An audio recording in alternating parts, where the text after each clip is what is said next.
Today we're going to do a deep dive into evidence why the Detroit Lions traded tight end TJ Hockenson back in early November. We're going to analyze some of the stats I came up with as to why Brad Holmes, Dan Campbell, and company said, hey, we've got to move on from this guy. We're not going to re-sign him in a year. And I think we're all going to learn a whole lot from this as we go into how TJ Hockenson's trade potentially saved Jared Goff's career, the Detroit Lions offense, and maybe gave a real big blow to the Minnesota offense and Kirk Cousins' future. So let's get into all that, maybe just a little bit more, in today's Deep Dive Lions Talk Live.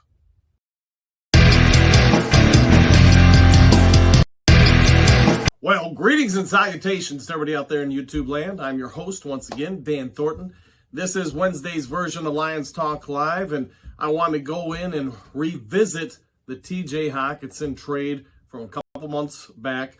I threw out a stat yesterday in the video, and a couple people asked me to do a deeper look into that, so that's what I'm going to do today. As somebody, as I'm sure most of you guys know, I've coached for over 30 years. I've been a sports reporter / editor for 25 plus years, etc. So I want to use those skills and really look into, we also have speculated why Hockenson was traded, but what can we say now that we've had a little bit of time to do a deep dive into the stats, what we saw on film, and I think I've come up with some compelling reasons why the Detroit Lions has decided to move on from Hockenson. So let's get into that, but before we do, I do want to thank everybody. I want to take a moment and just thank everybody for helping me reach 1,000 subscribers. If you have not yet subscribed to Lions Talk Live, please consider doing so.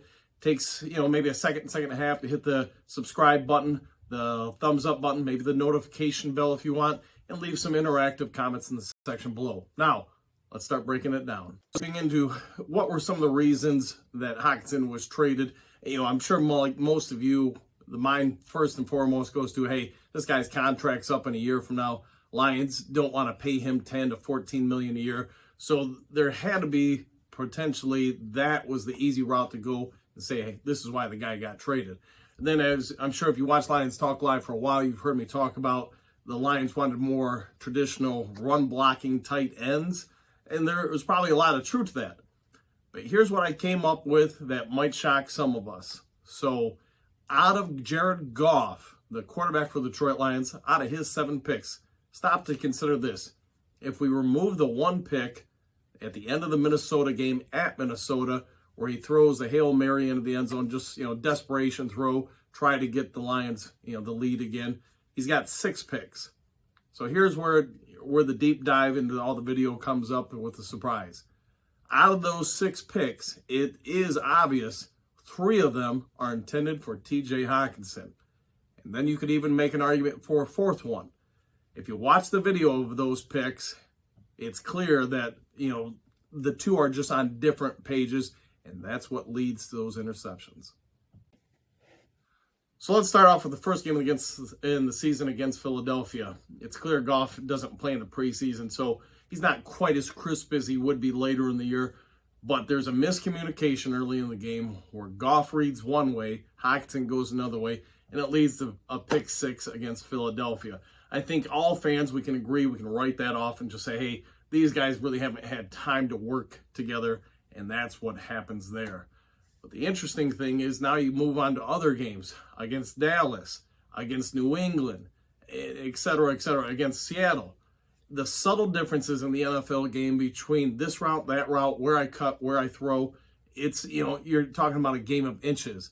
But after looking at all these, let's start off with the Seattle game. Coming out of the half, literally, they're going to throw a deep crosser to Hockenson. Hockenson reads going upfield. Goff is throwing it basically to the sideline. And because the miscommunication, again, there's another pick 6, just, like in Philadelphia with that pick. Now, you read out against other ones, against New England. And I'm going to say with the New England one, while it's clear there's a miscommunication between Hockenson and Goff, they throw the deep fade there. Hock is clearly intended to go inwards more instead of just up the sideline. Goff is throwing it there for him to break in front of the defender to catch it. The other part of that is even though there's the miscommunication, the New England safety just makes a hell of a play. So I think even if Hockenson runs the correct route, or they're on the same page, I should say, then it doesn't matter. So, okay, so now we've got the miscommunication there. And like I said, you've got a couple other obvious miscommunications that lead to the turnovers. So I believe out of that New England game, there was a chat between Brad Holmes, perhaps Ben Johnson, and Dan Campbell, where they say, hey, for whatever reasons, and this is a conversation only they would be privy to, he doesn't run block as we want. We don't want to pay him that much. And for whatever reason, out of the majority of our turnovers in the passing game, we can't resolve this. We've got to move on from this guy. So like I said, Goff's got 7 interceptions coming into the final week of the season. You could argue outside of the Hail Mary, he's really only got 6. And the fact that 3 or 4 of them go to one particular player, that's at least noteworthy, to say the least. But now let's also talk about once Hockenson has been traded to Minnesota. Kirk Cousins came into that trade having only thrown 5 picks throughout the season. Did you know, since Hockenson arrived, he's now thrown 9? So with that last statement, I do want to take a moment of pause and be careful and say, I have not reviewed the Minnesota Vikings games. I cannot say for a shadow of a doubt how Hockenson may or may not have been involved in those picks, route running issues, whatever it may be. I can say I am aware Hockenson has a number of important drops while at Minnesota. Something Lions fans, while it didn't happen a ton, he did do it from time to time, enough at least to be noteworthy. So I'm going to say this, in my summary of this, it's, in my opinion, Hockenson was traded for a number of reasons, but the biggest one is his lack of ability to communicate on route negotiations with the quarterback to make sure they're on the same page. It is what it is. It's a game of inches. You're either there or you're not. And if you're a superstar tight end who's commanding attention, commanding reps, commanding snaps, and now you're not great in run blocking while miscommunicating route nuances with your quarterback that are leading in turnovers, it's probably not a good recipe for anybody. So in my estimations, this is at least something we all need to consider as to why Hockenson was traded. It's my opinion. It's no coincidence that Goff's interceptions went incredibly down while Kirk Cousins went incredibly up after the trade. It may be noteworthy as we dive into further information on this. Since the trade of TJ Hockenson, Jared Goff has thrown 0 picks in the vicinity of any tight ends. The tight end production in Detroit has gone up considerably.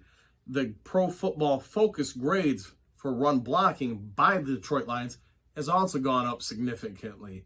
So your run blocking's got better. The turnover situation to the tight end position in the passing game's gone down dramatically. And you now don't have to force plays to a quote-unquote superstar player because you've got to get them reps and touches.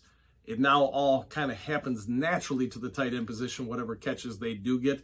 And let's be fair, it's making it harder on opposing defenses, the fact that they don't have to look for just one particular player. They're having to say, hey, we have to guard all the tight ends. And along with some of the Lions' budding receiver core, that's putting a lot more onus on opposing defenses. All right, well, I'm going to wrap up today's video with that. If you haven't yet subscribed to Lions Talk Live, please consider doing so. Like I said before, it takes about a second and a half to hit the subscribe button, maybe the thumbs up, and maybe even leave a comment in the section below. With that being said, what do you think of this video? What did you think of my thoughts on why potentially TJ Hockenson was traded to Minnesota?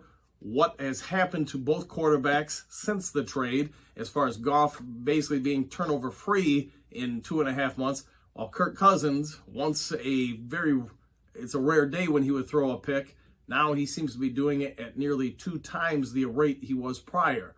So let me know your thoughts in the section below. I hope you all enjoy your Wednesday, and we'll see you next time on Lions Talk Live.